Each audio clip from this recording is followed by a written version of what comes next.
주선아입니다. 어 되게 어색하네요. 이게 1년 넘게 하고 있지만 아직도 적응이 안 되는 것 같아요. 그래서 되게 어색하고 낯설고 그런데 일단은 언택트 시대에 맞게 네 한번 제가 여기 사장님들한테 좋은 이야기를 좀 들려 드릴까 합니다. 제가 지금 이제 사업을 한 지가 올해 횟수로 이제 11년 차? 11년 차 됐고요. 올해 나이가 드디어 31 살이 됐어요. 그래서 제가 요즘 이제 그 로드샵에 많이 있는 베라랑 친구라고 제가 계속 말을 하고 다니는데 애터미를 처음 했을 때는 사실 이제 20 살이었다 보니까 사실 정말 세상 물정도 모르고 사업을 했다고 해도 과언이 아닐 만큼 되게 힘들었던 것 같아요, 사실 현실적으로. 아마 지금 젊은 이제 영하신 사업자님들이 사업을 하는데 그 어려움들을 제가 다 이해를 할 수 있을 만큼 저 또한 이제 그런 과정들과 시간들을 겪었거든요. 근데 제가 요즘 하는 말은 그래도 저보다는 지금 사업하시는 분들이 쪼끔 더 힘들다. 제가 그렇게는 말을 하고 있어요. 왜냐면 제가 10년 전에 10여 년 전에 사업을 했었을 때 처음 시작을 했었을 때는 그래도 어 레드오션은 아니었던 것 같아요. 현실적으로 말씀을 드리면 애터미에 대해서 모르는 사람이 너무 많았고 애터미 뭐 "혹시 애터미 들어보셨어요?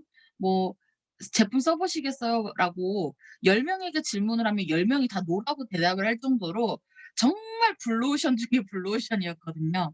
근데 지금은 현실이 쪼끔 다른 게 "써 보실래요? 뭐 혹시 들어보셨어요?"라고 물어보면 10 중에 적어도 7-8 명은 "어 들어봤어요. 알아요. 어 그럴까요? 써 볼게요."라고 대답을 할 정도로 애터미 브랜드 가치가 굉장히 많이 상승을 했다는 걸 저희가 현장을 돌아다니면서 많이 느낄 수 있거든요. 근데 제가 왜 요즘 사업하시는 분들이 쪼끔 더 힘들다라고 느끼냐면 어 현장에서 아무래도 사업을 하기에 지금 사실 뭐 코로나 시국을 떠나서 브랜드 가치가 많이 알려져 있으니까 그만큼 내가 아닌 다른 누군가도 똑같이 현장을 뛰어다니고 있다라는 거예요.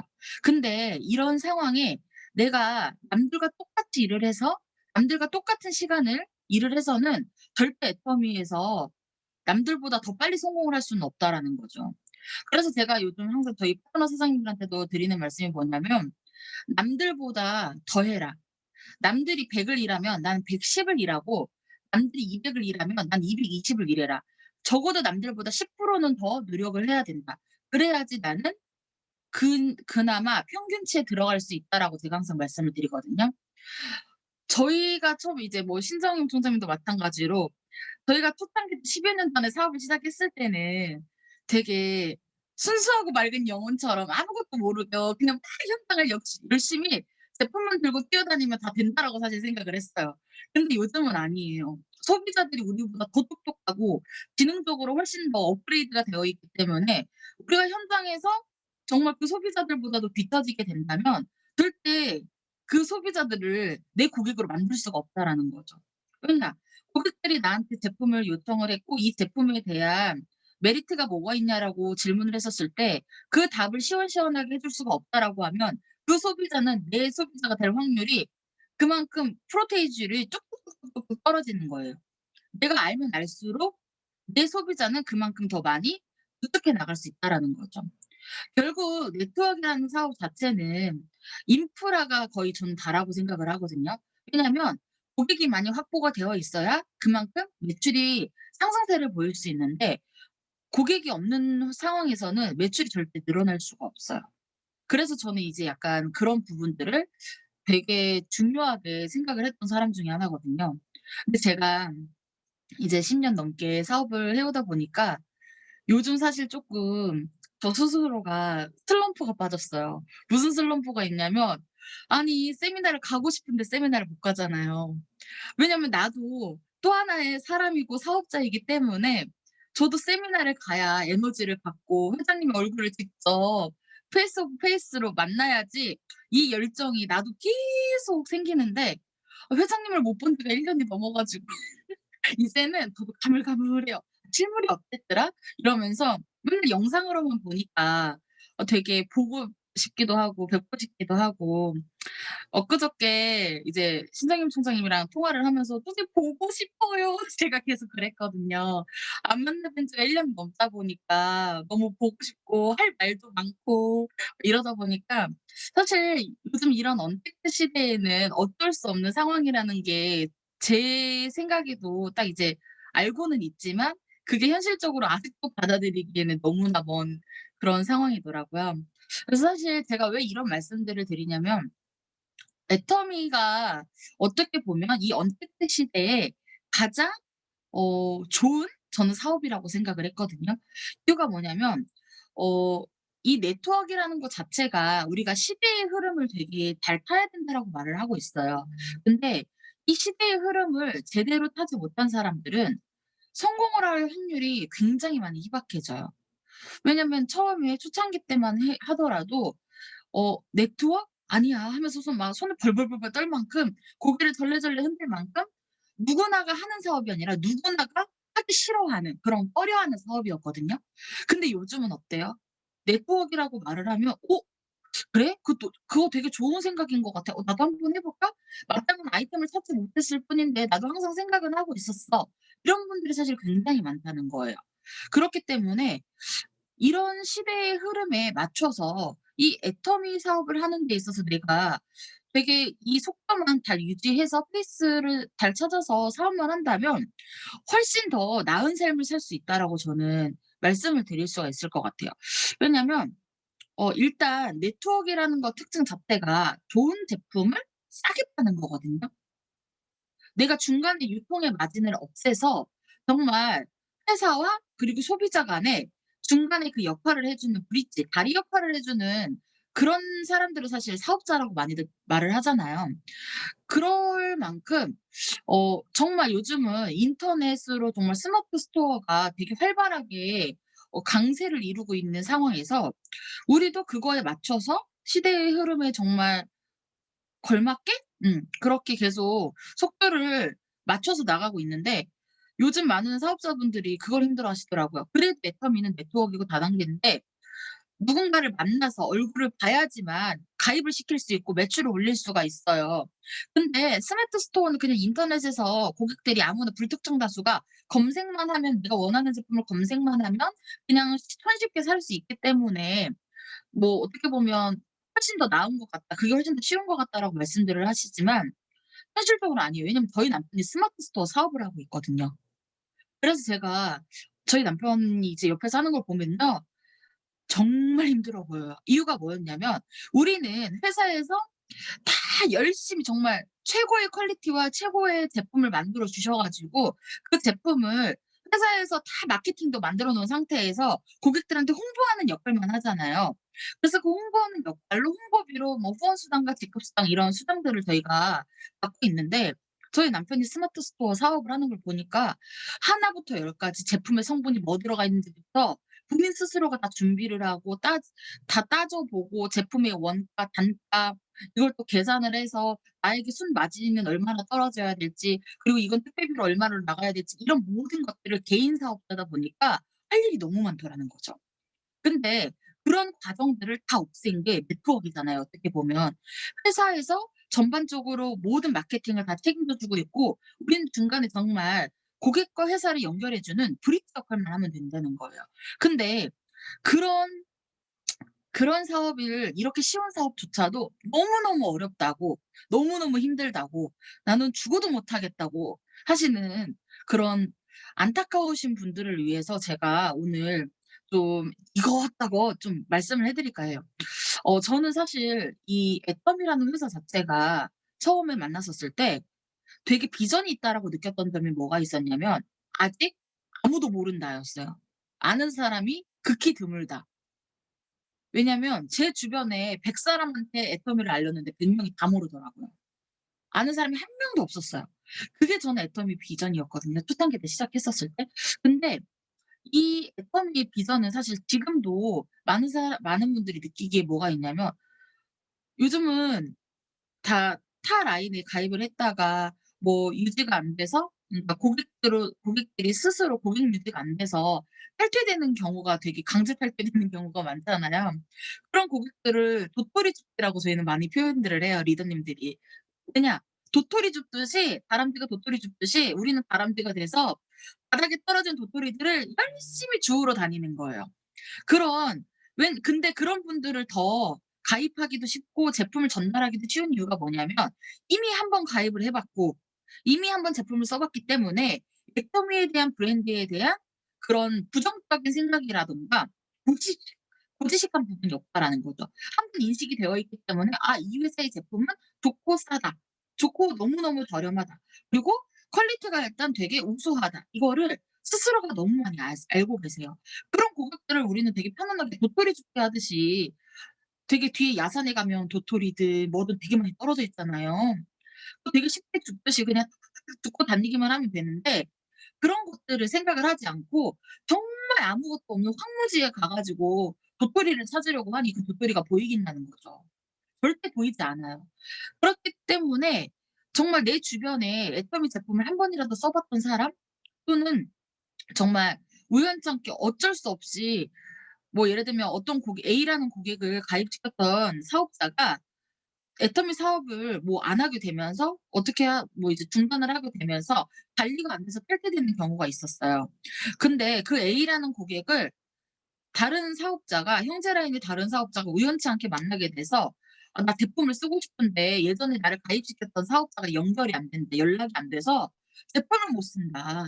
혹시 애터미 사업한다고 하는데 나 가입 좀 시켜 줘서 제품 좀 쓰게 해 줘라." 오히려 소비자가 역으로 사업자를 리크루팅하는 경우들도 요즘은 허다하다라는 거죠. 그런 상황이 많이 발생을 하기 때문에 내가 준비만 되어 있으면 언제든지 온팽이가 나올 수가 있다라는 거예요. 회장님이 "밤팽이, 밤팽이, 밤팽이, 밤팽이가 모여서 온팽이가 나온다."라는 소리를 정말 많이 하셨거든요.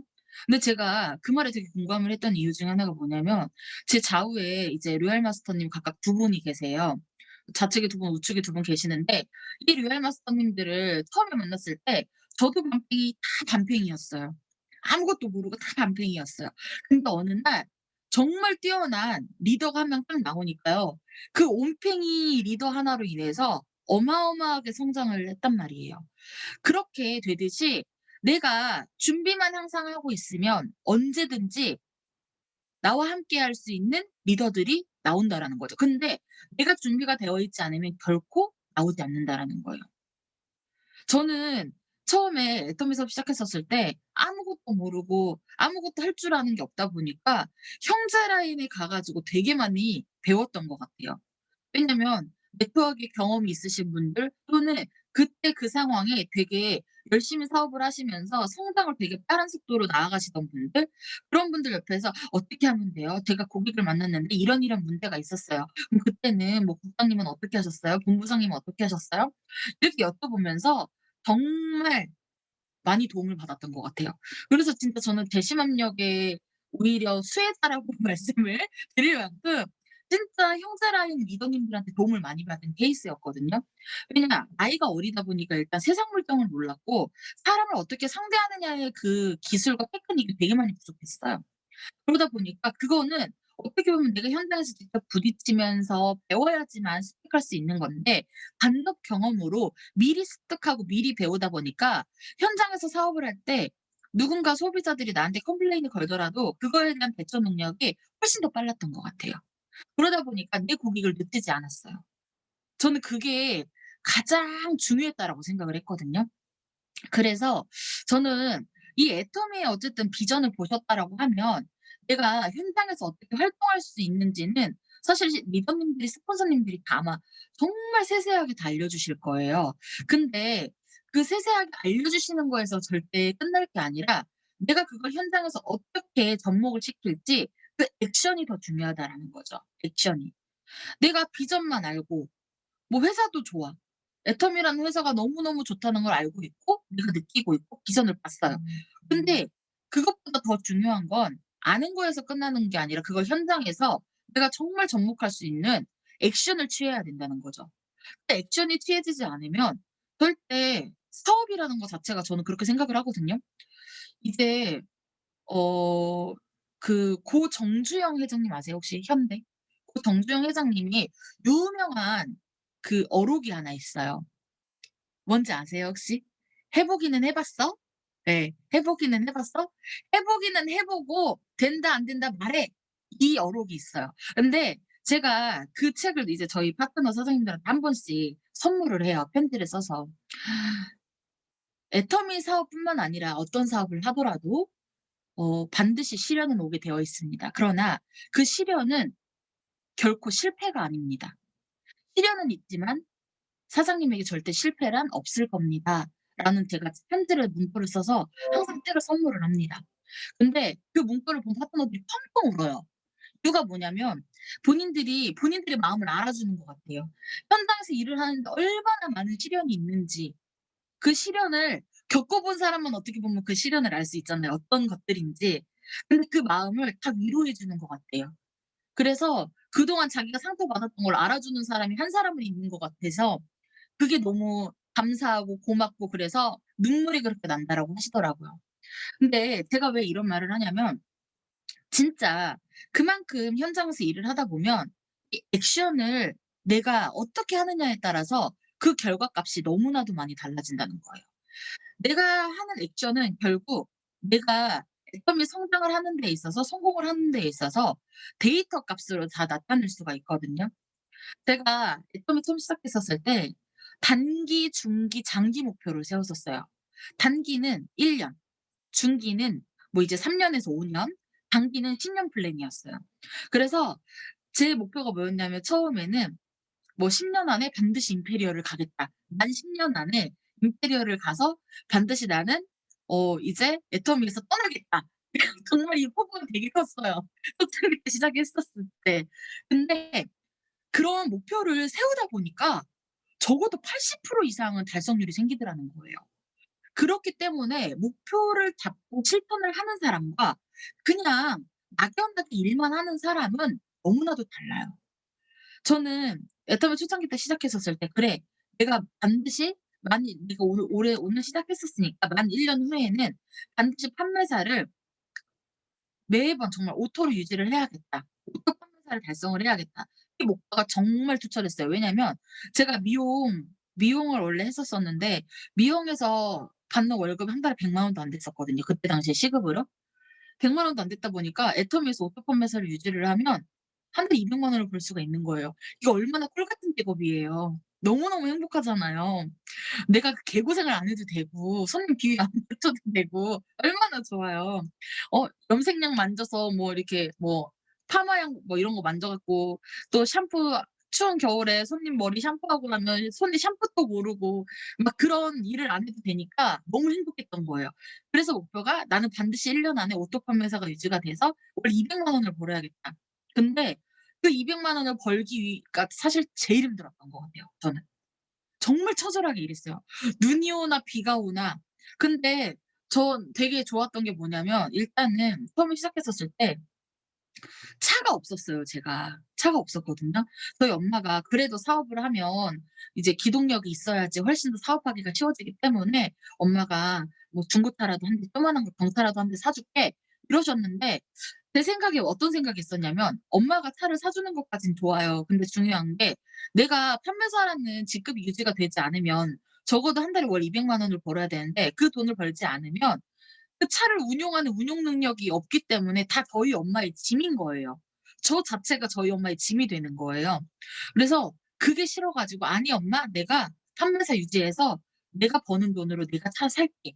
그래서 정말 꼬박 2년 동안 차가 없이 애터미를 했어요. 근데 제가 이제 농담 삼아서 저희 파트너 사장님들한테 하는 말이 "절대 그러지 말라고. 차는 꼭 있어야 된다고." 제가 그 말을 정말 열심히 합니다. 이유가 뭐였냐면 눈이 오나 비가 오나 현장은 다녀야 되는데 너무 힘든 거예요. 길거리에 버리는 시간이 너무 많은 거예요. 버스나 특히나 저는 청주 지역에서 사업을 했다 보니까 버스가 노선이 내 맘대로 움직여 주지 않잖아요. 내가 가고 싶은 노선대로 택시처럼 내가 가고 싶은 노선으로 움직여 주는 게 아니라 버스 기사님이 정해진 노선으로 움직이기 때문에 내가 정해진 노선에 맞춰서 다녀야 되잖아요. 그게 너무 힘들었어요. 그러니까 내 고객은 저기에서 부르는데 저기까지 가려면 버스를 2 번을 갈아타야 되는 거예요. 그럼 길거리에 버리는 시간이 1 시간. 택시 타고 가면 10 분이면 되는데 길거리에 버리는 시간이 1 시간인 거예요. 그렇게 제가 어쨌든 열심히 해 가지고 2년 후에는 이제 오토 판매사를 넘쳐서 월 300만 원 이상이 됐었을 때 사실 제가 차를 샀거든요. 근데 월 300 정도 됐었을 때 차를 딱 사고 나니까 이 움직이는 속도나 매출이 성장하는 속도가 어마무시하게 빠른 거예요. 정말 말도 안 되게. 어느 정도였냐면 제가 월 300 에서 월 1,000만 원까지 만드는 그 기간이 1년 반밖에 걸리지 않았어요. 1년 반밖에. 왜냐면 생각해 보세요. 월 300만 원까지 만드는데 2 년이 걸렸는데 거기서 연봉을 3 배를 더 넘게 월 수당을 3 배를 더 많이 버는데 그 시간보다도 훨씬 더 적게 들었다는 거예요. 그만큼 기동력이 중요했더라고요. 저도 몰랐는데. 이게 다 어떻게 보면 다 현장에서 부딪혀 보고 이게 막 해 봤던 사실 경험이다 보니까 제가 이런 말씀을 드리는 건데, 이런 경험들이 사실 어떻게 보면 내가 목표에 의한 실천이 되어야지만 현장에서 경험을 처절하게 하더라도 딱 과거의 추억이 되고 '그땐 그랬지.'라는 말이 나오는 건데, 이걸 내가 목표를 가지고 실천을 하지 않은 상황에서 과거에 뭐 3 년, 5 년, 10년 전과 지금 이 모습이 똑같다면 되게 사실 슬프잖아요, 어떻게 보면. 남들은 다 옆에 성공해 가지고 막 다 로얄마스터 승급했다 그러고 막 크루즈 여행도 가고 막 크라운 임페리얼들은 막 이제 알래스카 크루즈 가고 막 이러는데 "크루즈가 뭐다냐. 나는 본 적도 없다." 막 이러는 자녀분들이 되게 많으세요. 그러니까 제가 정말 그 말을 해 드리고 싶은 거예요. 내가 뭔가 애터미에 대해서 비전을 받고 이 비전을 통해서 내가 정말 성공을 하고 싶다면 반드시 그에 따른 목표 목표를 정해야 되고, 그거에 따른 그 목표에 따른 실천은 곧 어떻게 보면 액션이잖아요. 그게 정말 정확하게 있어야지만 애터미에서 성공을 하기가 쉽다라는 거죠. 근데 제가 저희 파트너 사장님들한테 항상 드리는 말씀이 있어요. 뭐라고 말을 많이 하냐면 "성공이란 결코 아무나 할 수 있는 게 아니다." 왜냐하면 기본이 가장 중요하기 때문에 기본이 갖춰진 사람만 성공을 할 수가 있다라고 저는 말을 해요. 왜냐면 이 기본이 갖춰지지 않은 상황에서는 그 어떤 일도 해결해 나갈 수 있는 능력이 떨어지거든요. 근데 내가 기본기가 탄탄하면 결국 그 분야에서는, 그 업계에서는 정말 탑이 될 수 있다라고 저는 생각을 해요. 옛날에 그 이제 이성현 박사님께서 강의하시면서 그런 이야기를 많이 하셨어요. 1만 시간의 법칙. 그 1만 시간의 법칙이 결국은 기본이에요. 그렇잖아요. 기본을 그 사람들이 꾸준하게 정말 기본을 갖추고 기본기를 갖춘 상황에서 끊임없이 노력했기 때문에, 실천을 했기 때문에 어떻게 보면 성공을 할 수 있었었잖아요. 대표적으로 유명한 스포츠 선수가 이제 뭐 박지성 선수나 뭐 피겨로 유명한 김연아 선수, 이런 선수들이 정말 1만 시간의 법칙에 성공했던 케이스라고 이성훈 박사님께서 그때 정말 열변을 토하시면서 강의를 했는데, 저는 그때 그 강의가 지금도 생생하게 기억이 날 만큼 '아 맞아. 반드시 누군가가 성공을 하기 위해서는 그 기본이 배워야 돼. 그 기본기가 갖춰져야 돼.'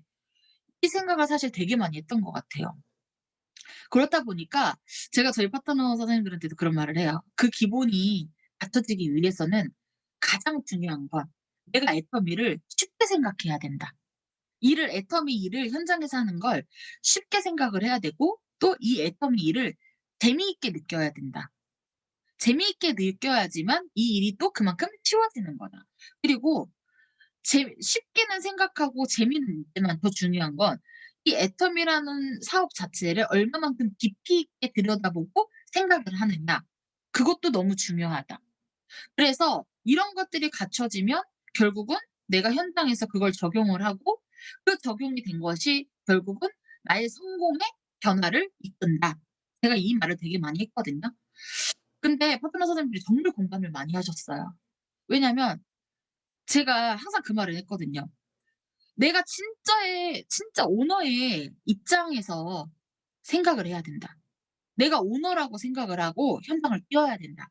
그렇지 않으면 결코 성공을 해도 성공을 한 것 같은 기분이 들지 않을 거다. 근데 그 말에 정말 공감을 하시더라고요. 왜냐하면 저도 애터미 처음 사업을 할 때 진짜 제가 오너가 됐다라고 생각을 하고 그 책임감으로 사실 일을 했던 것 같아요.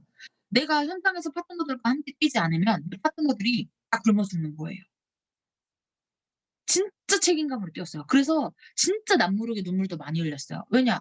내가 해줄 수 있는 한계치는 있는데 내가 해줄 수 있는 그 한계가 맥시멈이 있는데 더 해 주고 싶은 거예요. 근데 내 능력이 그 이상을 해줄 수가 없어. 너무나도 슬펐어요. 정말 많이 울었거든요. 집에서 맨날 그 베개에 엎어 가지고 이불 뒤집어 쓰고 펑펑 울었어요. 근데 그럴 수밖에 없었던 것 같아요. 왜냐? 내 능력이 너무 부족해서. 내 능력이 정말 다른 리더들처럼 뛰어나다면 내 파트너가 힘들지 않고 사업을 할 수 있을 텐데, 내 파트너가 정말 어렵지 않게 일을 할 수 있을 텐데, 그런 생각들 때문에 너무나도 힘들었어요. 심적으로, 정신적으로. 근데 제가 그 시기를 딱 지나고 나니까 저희 파트너 사장님들도 저처럼 진짜 본인들이 오너가 됐다라고 생각을 하고 현장을 뛰시더라고요. 그러다 보니까 한마음 한뜻으로 '그래 나는 오너야. 내가 오너야. 내가 내 파트너들을 책임져야 돼. 내가 책임져야 될 파트너들이 너무나도 많아.' 이 생각들을 가지고 현장을 뛰시니까요. 정말 빠르게 성장을 하더라는 거예요. 누구의 탓으로 누구의 그 역할로 일을 다 미루고 탓을 하는 게 아니라 '다 내 일이고 내 탓이다.' 이렇게 생각을 하고 일을 하니까 너무나도 합이 잘 맞아 이루어졌고 그렇 그랬던 결과들이 결국은 인프라와 매출과 소득으로 바로 연결이 되더라는 거죠.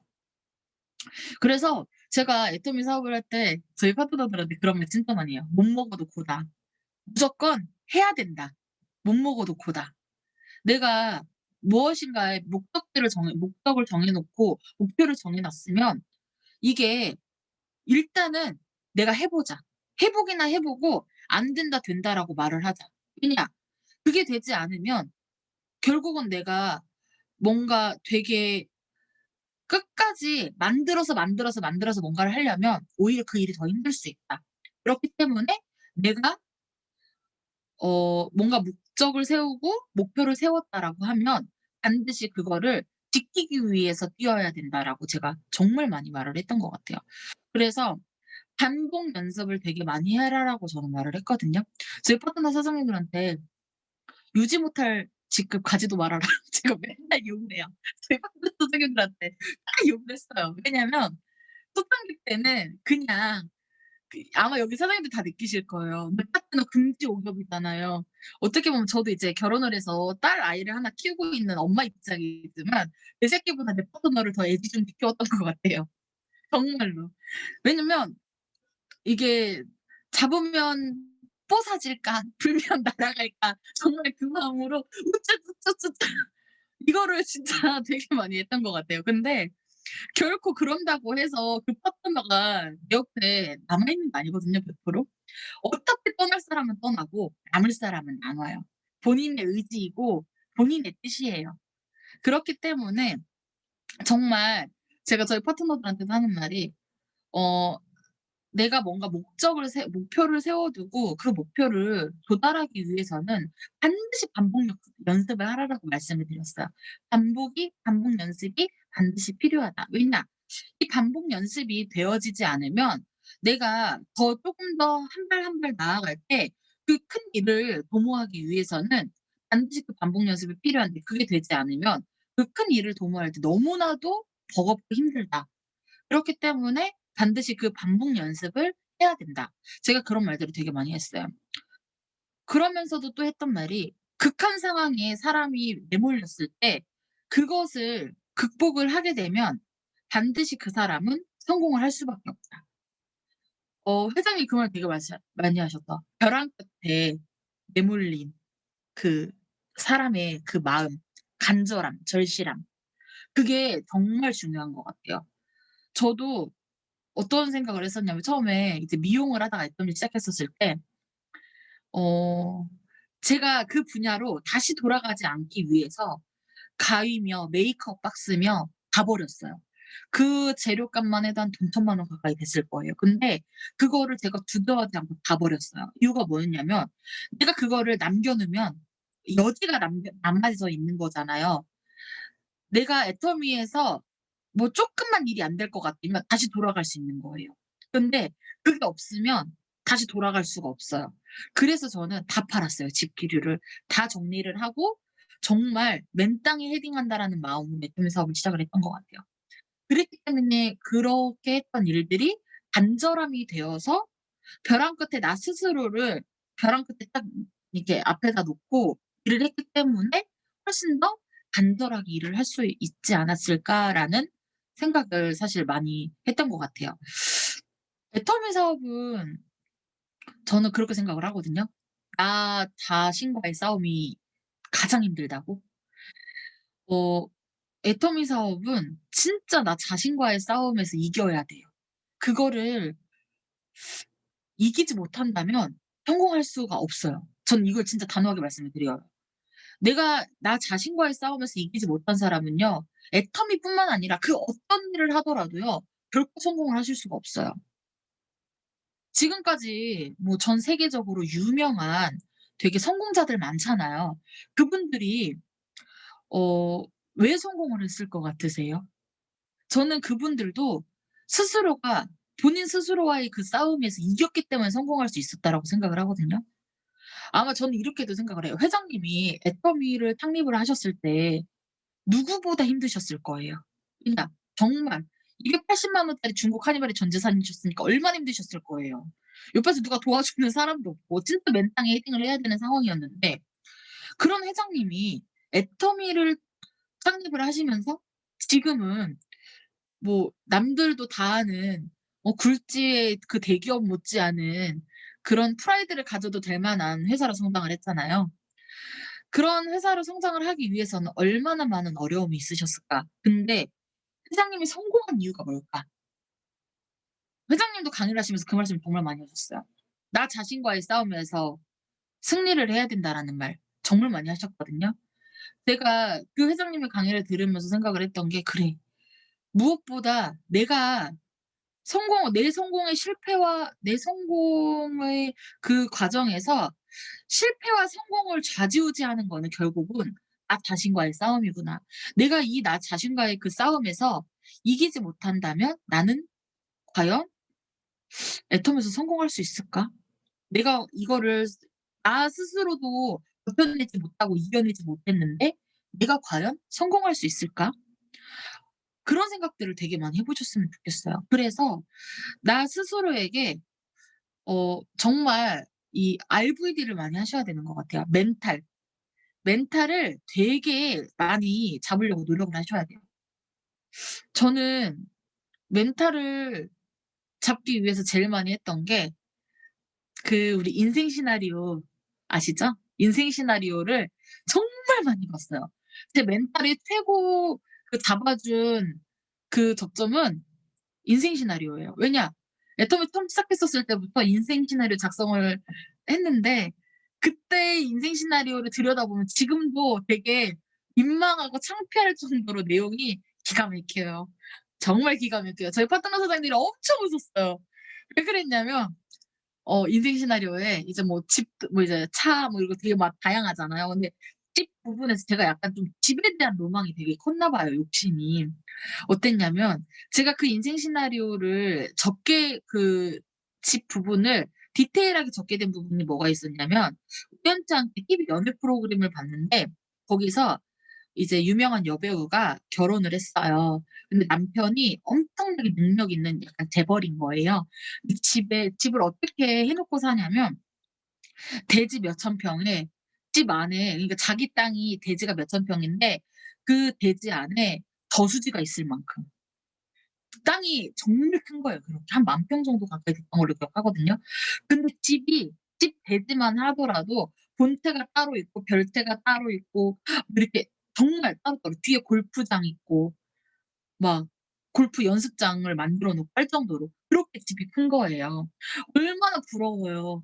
'그래 나도 애텀에서 성공해서 반드시 내가 저런 집에서 살겠어.' 이 목표로 인생 시나리오 작성을 했는데 되게 유치했던 것 같아요. 지금 생각해 보면 되게 민망하고 그래서 제가 어떻게 썼냐면 대지 2,000 평에 건평은 한 200평을 해 가지고 이 복층집으로 지어서 지하실도 만들고 해서 지하 1 층에 복층으로 2 층으로 만들어서 방은 한 10개 정도 만들고 화장실도 한 5개 만들고 아침마당에는 연못도 만들고 진짜 별걸 다 해 갖고 썼던 것 같아요. 근데 지금 생각해 보면 엄청 민망하고 창피한 거예요. 요즘은 이제 나이가 좀 먹어가니까 저도 현실적으로 바뀌었어요. 현실적으로 바뀌어서 '그래 집은 뭐 세 식구 사는데 요 정도면 되지. 아 그래 뭐 타도 요 정도면 되지.' 이렇게 약간 좀 현실적으로 바뀌어지더라고요. 제가 이 말을 왜 하냐면 진짜 처음에는 누구나 되게 로망도 많고 이렇게 되게 이상과 현실은 다르다라는 말도 되게 많이들 하시잖아요. 예 그만큼 진짜 저도 꿈도 되게 컸고 꿈도 야물딱지다고 요즘 그런 말 많이 하잖아요. 근데 진짜 꿈도 야무졌어요 저도. 엄청. 왜냐면 차도 막 오픈카 쫙 열려 가지고 막 '그런 차를 타겠다.' 근데 현실은 달라요. 왜냐? 오픈카를 타고 갈 데가 없어요. 살 수 있는 능력이 돼도 타고 갈 데가 없어요 중요한 건. 제가 지금은 이제 제주도에 살고 있거든요. 이제 제주도 이사 온 지 이제 한 5 개월? 5 개월 됐어요. 왜 제주도로 이사를 오게 됐냐면 작년에 코로나가 이제 작년 초에 코로나가 터지고 나서 애가 저희 딸이 이제 작년 6 살이었고 올해 7 살인데 어린이집을 갖다만 놓으면 놀이터에 갈 수가 없는 거예요. 놀이터만 나가도 뭐 이제 뭐 1-2명 있다가 새로운 아이가 오면 다 흩어져요. 다시 집으로 들어가요. 그러니까 같이 놀 수 있는 친구도 없고 그렇다고 하루 종일 부모가 옆에서 붙어 있을 수도 없는 상황이다 보니까 '아 도대체 아이를 위해서 내가 해줄 수 있는 게 뭐가 있을까? 이 아이가 쪼끔 더 자유롭고 쪼끔 더 답답해하지 않고 편안하게 생활을 할 수 있게끔 하려면 어떻게 해야 될까?' 고민을 하다가 답답해서 사실 저희가 작년 봄에 제주도를 한번 여행을 했었거든요. 근데 그때 딱 느낀 거야. '아 제주도로 이사를 와야겠다. 너무 좋다. 너무너무 좋다. 야 여기가 바로 파라다이스지. 이만큼 우리나라에서 이만큼 좋은 데는 없을 거야.' 그래 가지고 올라가고 나서 집을 내놓고 이제 작년 9 월에 이사를 왔어요. 근데 계절을 너무 잘못 타고 왔나 봐요. 맨날 날씨가 춥고 바람 불고 밖에 나가서 놀 수가 없어요. 그래 가지고 제가 네 그래도 이제 쪼끔 편한 건 뭐가 있냐면 이제 타운하우스에 살다 보니까 이 타운하우스가 총 19 세대거든요. 타운하우스에 근데 초등학생까지 아이들이 한 30 명이 돼요. 유치원생만 25 명 정도 될 만큼 정말 아이들이 많아요. 그러니까 어떻게 보면 진짜 조그마한 소규모 유치원을 하나 차려도 될 만큼 아이들이 그렇게 많은데 아이들끼리 뛰어노니까 너무 좋은 거예요. 저는 외동을 키워보다 보니까 맨날 엄마가 옆에 있거나 아빠가 옆에 있거나 했었어야 되는데 지금은 그게 아니라 아이 혼자 "엄마 밖에 나가서 놀고 올게요." 문 딱 열고 나가서 놀고 자기 혼자 비밀번호 쓰고 들어오고 이게 되니까 '아 내가 그래도 이 아이를 위해서 이만큼은 할 수 있구나.' 그런 생각을 했던 것 같아요. 근데 제가 만약에 애터미를 하지 않았더라면 일반 직장을 다니고 있고 일반 직장인이었다라면 과연 제가 우리 아이를 위해서 이렇게 쉽게 거주지를 이동을 할 만큼 제가 할 수 있었을까요? 저는 절대 못한다라고 생각을 해요. 제가 저희 파트너 선생님들한테도 그 말을 되게 많이 했어요. 제가 만약에 애터미를 하지 않았더라면 저는 결코 그 세종이라는 제가 세종 살았었는데 세종이라는 그 빌딩 숲에 살았지 절대 여기 못 왔을 거라고. 저희 아이가 아토피가 있었는데 이 청정구역에 오니까 아토피가 없어졌어요. 완전. 물도 좋고 공기도 좋고 하다 보니까 아이가 아토피가 없어질 만큼 그런 생활을 할 수 있으니까 그게 너무 감사하더라고요. 그래서 '아 진짜 내가 애터미를 선택을 했던 거는 진짜 천운이었구나. 내가 애터미를 선택하지 않았더라면 지금도 우리 아이는 그 빌딩 숲 그 동네에서 그 지역에서 살고 있으면서 어린이집 갔다 오면 맨날 "엄마 답답해요. 나가서 놀고 싶어요."라는 말을 내가 지금도 듣고 있었겠구나. 이런 생각을 사실 되게 많이 하는 것 같아요. 제가 제주도 이사 왔다니까 많은 리더님들이 저한테 러브콜을 보내시더라고요. 놀러 온다고. 놀러 오면 꼭 연락한다고. 우리 신동엽 선생님도 그저께 연락해 가지고 놀러 가면 연락한다고. 근데 정말 연락 많이 받았어요 제가 그런 연락을. 그래서 제가 인스타그램에 이제 제가 이제 제주도 생활을 하는 걸 사진을 한 번씩 올리는데 그럴 때마다 사업자님들이 "아 부럽다. 좋다. 저게 성공자의 여유구나."부터 시작해 가지고 어마무시한 댓글들을 다세요. 그래서 제가 "그러게요. 제가 애터미를 했기 때문에 지금 이렇게 여유로운 생활을 하고 있나 봅니다." 이러고 어떻게 보면 코로나 때문에 일반 직장인분들은 되게 현실적으로 상황이 되게 힘들고 어려우시잖아요. 저희 여기 타운하우스도 사실 직장인분들이 몇 분 계시거든요. 사업하시는 분들도 많으시지만. 근데 얼마 전에 이게 앞집 이제 아주머니가 그러시는 거예요, 저한테. "아 저희 딸 이름이 가온인데 '가온이 엄마 좋겠다. 뭐라도 돈 들어오잖아.' 그 말씀을 하시더라고요. 그래서 제가 "아 그렇기는 하죠." 이랬더니 그게 제일 부러운 거라고 제일 좋은 거라고. 내가 놀고 있어도 아이들과 가족과 생활을 하고 있는 그 시간이 충분히 행복감을 느끼면서 돈이 들어올 수 있는 일은 거의 없다라고 이렇게 막 말씀을 해 주시더라고요. 그래서 제가 다시 한번 느꼈어요. '아 리퍼미는 진짜 최고다.'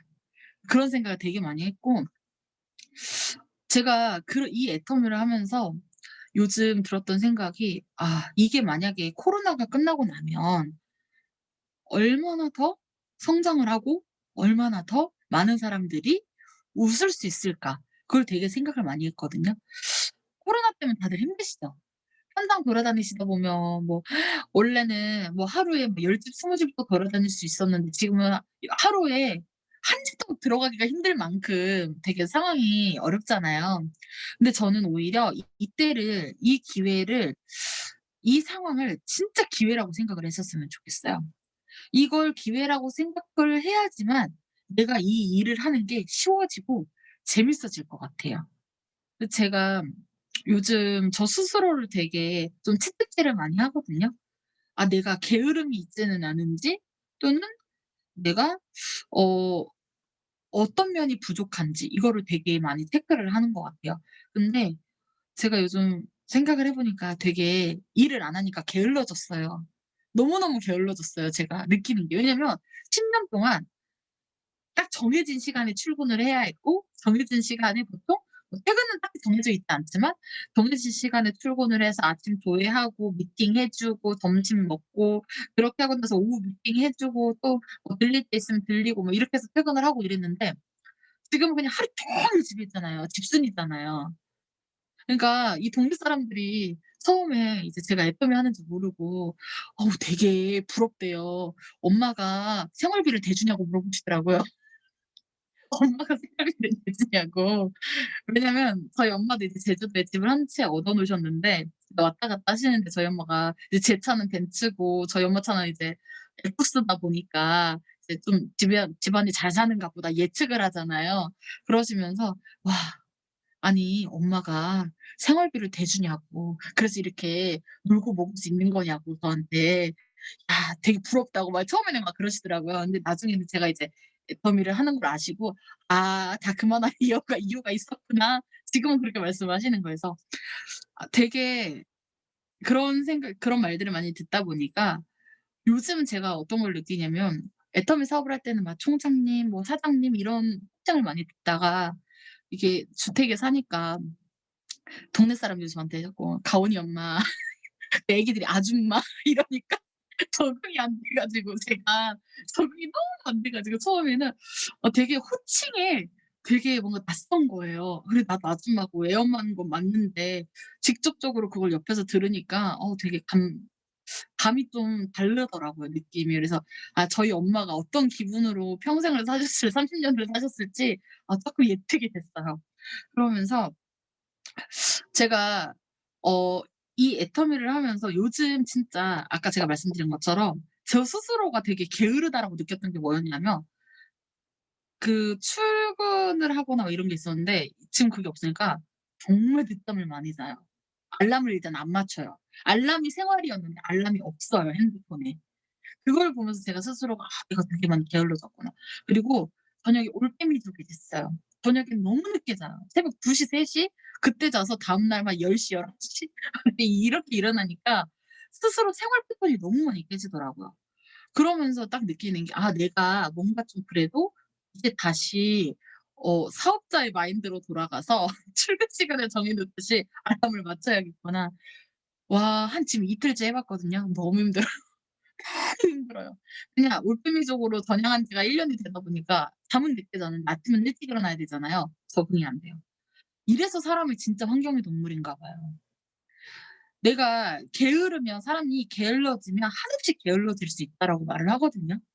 그리고 내가 사람이 또 부지런해지려고 하면 정말 한없이 또 부지런해질 수가 있대요. 그거는 결국 내 스스로가 만드는 거고 내 스스로의 자제와 그리고 내 스스로의 의지라고 되게 많이들 말씀을 하시더라고요.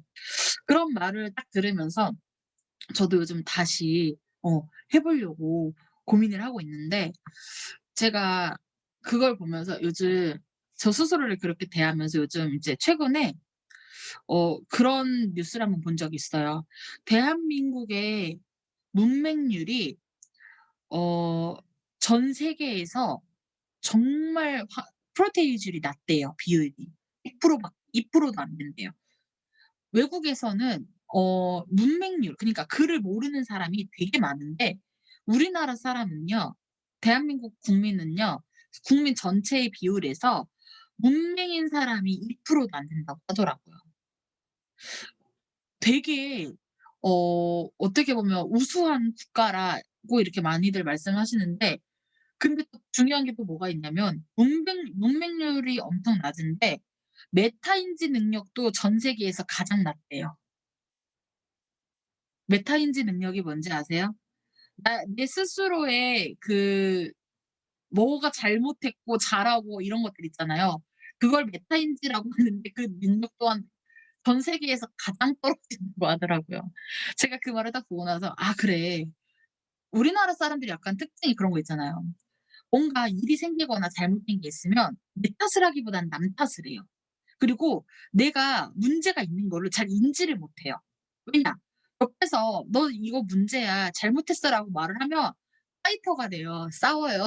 정말 패딩 넘치거든요. 그렇기 때문에 그렇기 때문에라도 사람들이 말을 안 해 줘요. "너 뭐가 문제야? 뭘 잘못하고 있어?" 이런 걸 말 안 해 줘요. 왜냐? 칭찬만 하거든요. 좋은 사람이 되어야 되니까 칭찬만 하거든요. 안 좋은 말은 안 하거든요.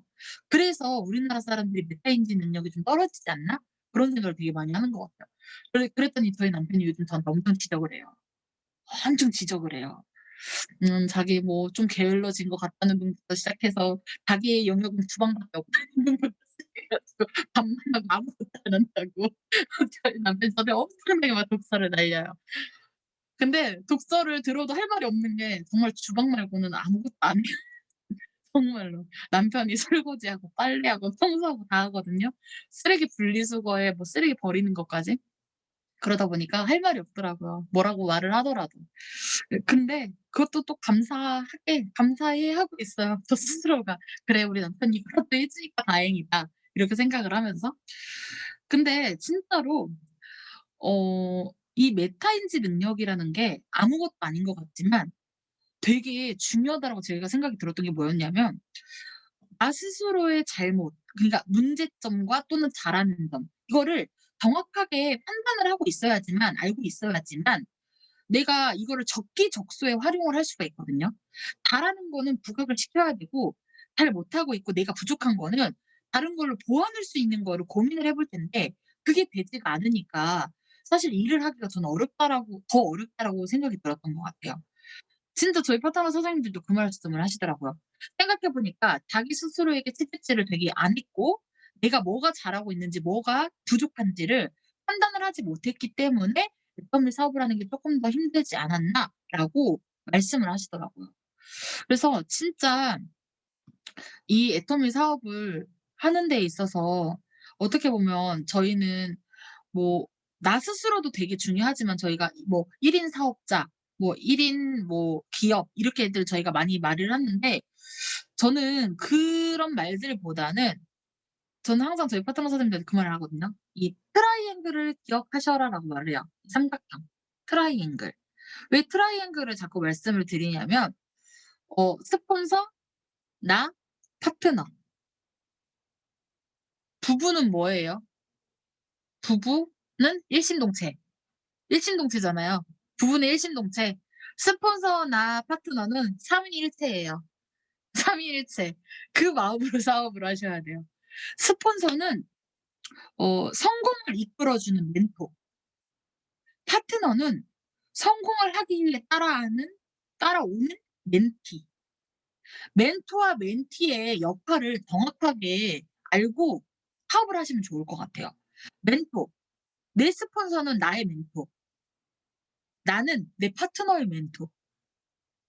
나는 스폰서의 멘티, 스폰서를 따라가는 멘티, 내 파트너는 나를 따라오는 멘티. 이거를 정확하게 알고 있어야 사업을 하는 데 있어서 불평불만이 없어요. 불평불만이. 정말 그런 분들 많죠. 스폰서 사장님이 예를 들면 스폰서가 나를 위해서 또는 내 파트너를 위해서 "다 사장님 우리 요즘 쪼끔 이렇게 분위기도 좀 가라앉아 있고 좀 힘드니까 우리 새로운 목표를 두고 도전이든 유지든 한번 해 봅시다. 자 계획 잡아 봅시다." 딱 했어요. 파트너들이 뒤에 가서 뭐라고 말하는지 아시죠? 아마 본인들도 그랬을 수도 있어요. 다 자기 좋으려고 도전하라고 한다고, 유지하라고 한다고 그러시는 분들이 너무 많아요, 정말로. 근데 스폰서의 입장에서는 단순히 나만 좋다라고 도전을 시키거나 유지를 시키는 건 아니거든요. 전체적으로 성장을 해야 좋은 건데 나만 성장을 하는 내 파트너의 도전이 결코 나만의 성장은 아니잖아요. 우리 팀에 대한 성장인 거지. 근데 이 인식에 대한 이 가치관에 대한 것들이 사실 좀 달라지다 보니까 그런 트러블이 생기고 소리가 나오는 것 같아요. 근데 진짜 내가 스폰서에 대한 역할, 파트너에 대한 역할을 정확하게 판단을 하고 있으면 저는 오히려 훨씬 더 일을 하기가 쉬워질 거라고 생각을 하거든요. 진짜 이 트라이앵글을 기억을 하시면 좋겠어요.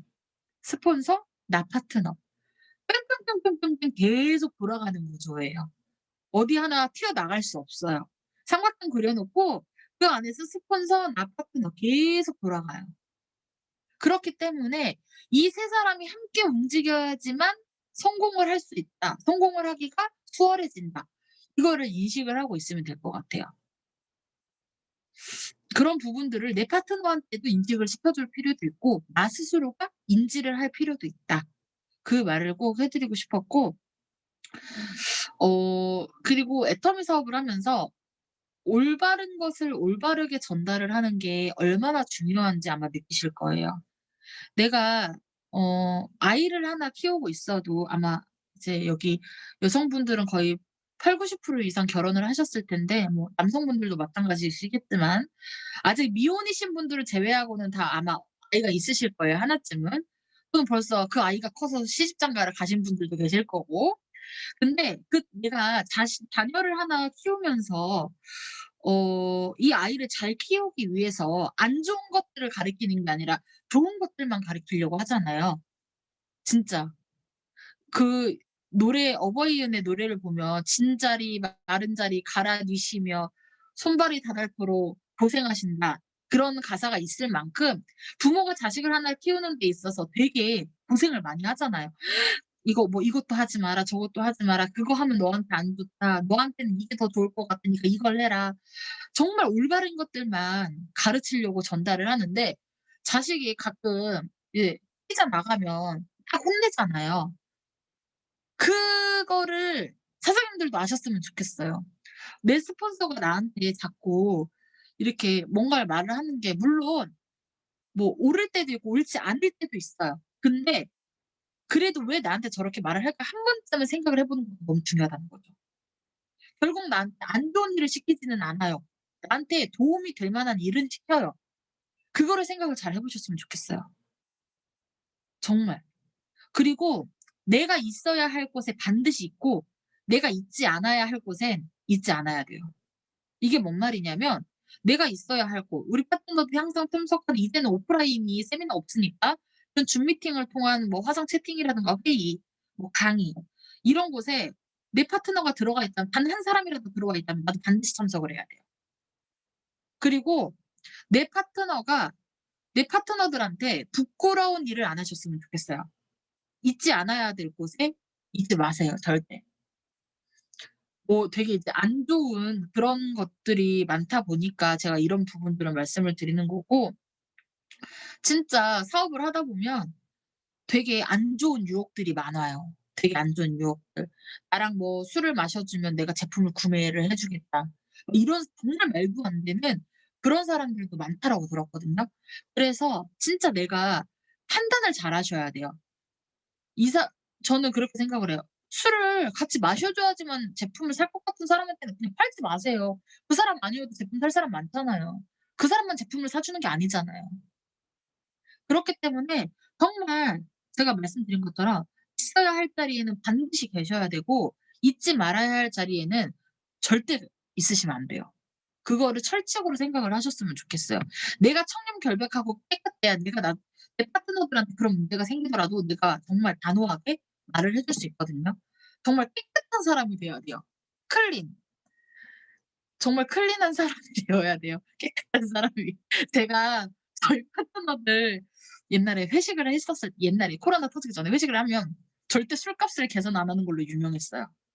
밥은 진짜 수십만 원, 수백만 원어치도 사 주는데 술값은 절대 계산 안 해요. 제 철칙이었어요. 그러니까 저희 파트너 이제 여자 파트너들이 워낙 많으니까 파트너분들 그 배우자님들이 저랑 회식을 한다 그러면 갔다 오라 그래요, 무조건. 술 한 모금도 안 마시고 들어오거든요. 한 모금도 안 마시고 들어오고 집 앞에까지 딱 내려줘요. 집 앞에 예를 들면 뭐 백일동 1-2 라인이다. 그럼 1-2 라인 앞에까지 딱 내려줘요. 엘리베이터 타고 올라가는 거 보고 저는 나오거든요, 차 끌고. 그렇게까지 하니까 그러니까 파트너 사장님들 남편 배우자님들 사이에서는 되게 깨끗하고 맑은 사람이에요. 순수한 사람. 그래서 그런 부분으로 인식이 되어 있다 보니까 저희 파트너들이 사업을 하는 데 있어서 태클을 안 거시더라고요.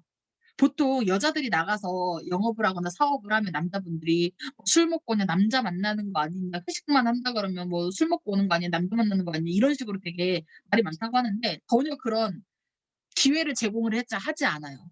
그런 거에 있어서 되게 만족감들을 많이 하셔 가지고 그거는 지금도 지키고 있어요, 지금도. 그래서 진짜 그런 깨끗한 스폰서가 돼야 된다라고 말씀을 드리고 싶고, 이런 부분들이 결국은 어 남에게 득을 보려 하지 않고 결국은 내가 득이 되려고 하다 보니까 이런 부분들이 생겼던 것 같아요, 저는. 파트너한테 또는 스폰서한테 엄청나게 제가 막 득을 보려고 했었으면 사실 어 애터미를 하면서 되게 많이 힘들었을 거예요. 왜냐면 기대를 하는 만큼 실망도 큰 거거든요. 기대를 하는 만큼. 우리 스폰서는 당연히 해 주겠지. 우리 파트너가 당연히 해 주겠지. 근데 이 세상에 당연한 건 절대 없습니다. 절대 없어요. 내가 원한다면 반드시 그만한 대가를 네가 지불을 해야 된다는 걸 생각을 하셔야 돼요. 그래서 저는 "당연한 건 없다."라고 말씀을 항상 드리고, 남에게 득을 보지 않으려는 삶을 살려고 노력을 해요. '내가 차라리 해 주면 더 해 줬지. 내가 손해 본다.'라는 마음으로 일하자. 이게 지금 10년 동안 사업하면서 지켜왔던 철칙 중에 하나입니다. 그래서 진짜 애터미 사업은 많은 분들이 생각을 하실 때 뭐 "어렵다. 힘들다. 요즘 코로나가 터지고 나서 더 힘든 것 같다." 저희 파트너 사장님들도 막 이렇게 울분에 찬 목소리로 그런 말씀들을 하시더라고요. "연말 때까지 오프라인 세미나가 안 열리면 우리 다 굶어 죽겠다." 이런 식으로 약간 농담 반 진담 반으로 그런 말씀들 많이 하시는데, 제가 그럴 때마다 뭐라고 말씀드렸냐면 "지금 이 위기를 기회로 삼으셨으면 좋겠습니다. 위기를 기회로 삼는 자만이 반드시 그만한 결과를 볼 수 있다."라고 저는 생각을 합니다. 그래서 진짜 여기 참석해 계신 사장님들도 어 내가 애터미를 하는 데 있어서 '어렵다.'라는 생각을 하기보다 '힘들다.'라는 생각을 하기보다 그냥 즐기셨으면 좋겠어요. 저도 초창기 때 상처받았던 거, 힘들었던 거 지금 생각해 보면 '그땐 그랬지.'라는 말을 할 만큼 이제는 좀 무뎌졌지만, 불과 몇 년 전만 해도 이야기할 때마다 저도 막 이렇게 욱해 가지고 막 울분을 토하면서 말을 했던 적이 많았던 것 같아요. 초창기 때는 되게 상처를 많이 받고 힘들었는데, 지금은 그거를 이겨낸 결과로 쪼끔 더 여유 있고 그런 삶을 살고 있으니까 '난 대가 지불했다.' 그런 생각을 하고 있습니다. 어 실패는 어떻게 보면 성공의 어머니라는데요. 실패를 말을 하지 마시고요. 시련은 성공의 어머니라고 생각을 하셨으면 좋겠습니다. 인생을 살아가는 데 있어서 시련이 없는 사람은 없다라고 하더라고요. 그래서 진짜 이 시련은 있지만 실패는 없다라는 그런 생각을 가지고 그런 마음으로 사업을 하시면 아마 애터미 사업이 쪼끔 더 재밌고 신나지 않을까 그런 생각을 합니다. 그래서 제가 요즘 저희 파트너들한테 항상 이제 하는 말이 그거예요. 고 정주영 회장님이 쓴 이제 책 제목이거든요.